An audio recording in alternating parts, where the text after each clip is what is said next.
Dakong kayo ang milamoy sa kabalayan sa Barangay 43 Quarry sa Tacloban City sa Leyte niadtong Lunes sa hapon.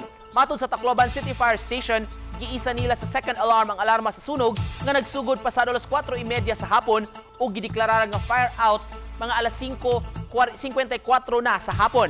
Sa video nga kuha ni Jarix Veresio, makita ang daling pagkatap sa kayo sa kabalayan nga sagad ginama sa mga light materials. Sa talaan sa City Social Welfare and Development Office kung CSWDO Tacloban City, dunay 17 kaapektadong mga pamilya nga temporaryong gipahiluna sa mga modular tents sa City Engineers Office gym.